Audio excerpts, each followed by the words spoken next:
Learning to Trust Your Senses by LaDonna Asberry. Decision making is difficult when you're not sure who you can trust. Time and money are very valuable to us, and sometimes we will take longer than necessary to make decisions that may use up a lot of our time or money. There seems to be a lot of focus in the entertainment industry on the use of the much fabled sixth sense and psychic powers. I think some of us may need to take a course in the first five senses before taking any interest in exercising the sixth sense. Something I've noticed is that many of us are focusing on the actions of others instead of our own actions when it comes to what we choose and how we behave. Our bodies carry out our actions, and our bodies are affected by every decision we make. You can use your senses as a way to give your body a voice in your decision making. Using and trusting your senses means that you won't have to rely only on what others are telling you. You can trust yourself. Your body has the ability to show you what it likes. How many times have you heard someone say that something sounds good in response to an opinion they've heard? This is often the beginning of a suggestion that the opinion may not be good or right in their opinion. It's fine to have disagreements of opinion. Our individual differences and personal circumstances dictate that we will often need more than one solution to our common issues anyway. As a result, though, instead of taking a good sign from their senses, some people will delay making difficult decisions, or, without sufficient consideration, they will make decisions based on what someone else has told them. This can work for a long time as children, but as adults, things can turn out badly if we put it off or blindly take the advice of others. When we can discern for ourselves the best decision to make while still taking important factors into account, we can shorten our downtime and have more highs than lows. It's time that people begin trusting themselves and their own senses. To say that something sounds good and then disagree with it is showing a distrust of the ears that heard it. This is the sense of hearing, one of the five senses that everyone has been speaking so highly of since before birth. Now, if something sounds good, then that means your ears like it. This is your ears telling you that the thing you are hearing is more helpful than hurtful. That would be my definition of the word good. Sometimes you have to endure a little pain before you get something you really want, like a tattoo, for instance. When your tongue allows the word good to come out of your mouth, that means your tongue agrees with your ears. While we are still keeping track of our senses, realize that your tongue is a major player in your sense of taste, and just being able to open your mouth lets you know that your nose is in agreement with the atmosphere as well. That's where your sense of smell comes in. Recall that we often tighten or turn up our nose at things we dislike, even when they don't actually carry a foul scent. Just to be safe, our mouths usually will tighten shut as well, just to make sure we don't inhale anything bad. So if you can still breathe easily and still speak, then that's a thumbs up from your sense of smell and your sense of taste. So we are up to three senses in agreement that what was said was good. If we only have five, then to disagree at this point is a losing battle. The score is already 3-2 in favor of this new idea.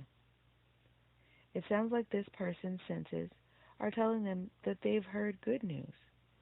So where does the urge to disagree come from? Let's take a look at what the other senses are doing. First, let's check with the eyes of this disagreeable person. This is their sense of sight. When the idea is heard, what are they looking at? If it is not the source of the opinion, they might just be the kind of person that doesn't believe secondhand information and may need to research the matter further before they can form a more concrete stance. If they have the ability to see the source of the idea but looks away, then their interest is elsewhere, and that opinion can't be validated. After all, they could simply be commenting on the sound of their voice and not what was actually said.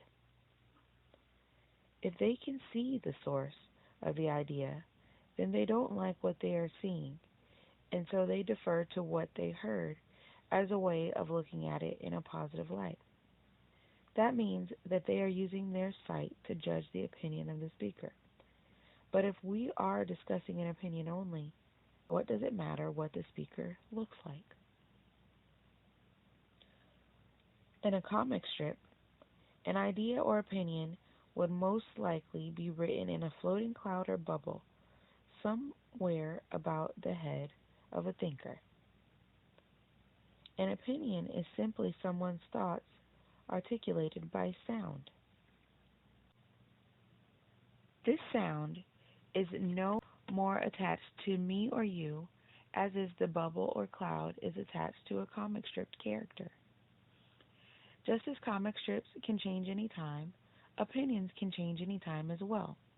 It's quite frequent and rather easy when your first draft is in pencil, and it can be just as quick and easy in life. An opinion is a fraction of thought. It has no sight. An idea can't judge you in that capacity, so why should you judge it that way? In truth, ideas don't judge. They simply come and go. In the case of opinion, sight has no part in the matter. In the battle of the senses, that makes the score 3-1. The eyes get to rest in this case. The remaining sense is the sense of touch. Given the fact that the score is already 3-1, what the hands are doing is irrelevant at this point. But how would we find out if an opinion feels right? One way is to look at the tools we use most to test out how something feels: our hands. If we were talking about a car, we might throw our whole body into the mix by climbing behind the wheel. But usually when a discussion is the focus, we're talking about things that are currently out of our reach. So let's think about what we do with our hands while listening. I realize it's often easier to remember what people are doing with their hands when they're talking, but we're looking to find out why they suggest disagreement with what they heard, not what they said. Most commonly, when listening, our hands are either together, on top of, or in front of our lap, across our arms, on our hips, or in our pockets. These are notable gestures, but what is worth paying more attention to is what the hands are doing. If they seem relaxed and are not moving constantly, then it is likely they are showing comfort in accepting the information as good. If the hands are restless, moving about the body and looking for things to do, then it is a sign that you and your hands are losing interest or faith in what is being said, and could also indicate an internal question as to why you ever started listening to begin with.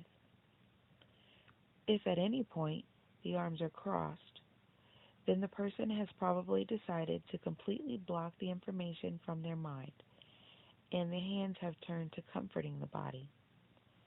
Incidentally, this meaning can be applied to the crossing of legs also. This action is indicative of active comforting or feeling yourself and setting up a small protective barrier around oneself. It can be hard to figure out what to think and how to decide what to do when there are so many distractions and opinions floating around us. But if you can learn to use your senses and listen to what your body is saying, then it could be much easier. It's clear that your body has lots to say about what is going on around you. Our senses of hearing, smelling, and tasting find it very difficult to lie in the case of thought because they are very sensitive senses with varying degrees at which they work. They often work as a team, and all three get some degree of a break from working as hard as the others. Our senses of touch and sight are almost constantly in aggressive use. Our skin gets tougher, our eyes wear from strain, and that makes them harder to rely on. With new information coming to us every day, we form more opinions and make small decisions that have the ability to change other opinions instantly. What we said yesterday, we might not say today because of something we heard last night. And then again, we might say something completely different tomorrow if we learn something new about the subject today. Our brain is on automatically, but it needs the senses to help it communicate with us effectively. It was no coincidence that the first part of this person's body to speak up was his ears. The ears play percussion in the band that is our body. Percussionists are prime managers of sound. The ears are very trustworthy. Our sense of hearing has the ability to be the strongest of our senses. We begin practicing its use along with touch only before we have our first taste of air. Just think of the times you've wondered why someone said something the way they said it. That is a reference to a false sounding comment, and we question it for the sake of our ears. In most cases, if the ears, nose, and mouth all say it's good. I believe we should all take time to practice focusing on ourselves a little more and start recognizing the way our bodies respond to what we expose it to. Taking those extra moments to acknowledge how your body is feeling makes navigating life and our world much smoother. Those extra moments of consideration could lead you to take a chance and succeed at something that you might not have done just because you thought something didn't sound right. You can't be too concerned with the sound of something. At one point, no one had ever heard of you or I. Peace and love to you and yours. If you have any questions or need any assistance, email LaDonna at herlilbre@gmail.com. That's HERLILBRE @gmail.com.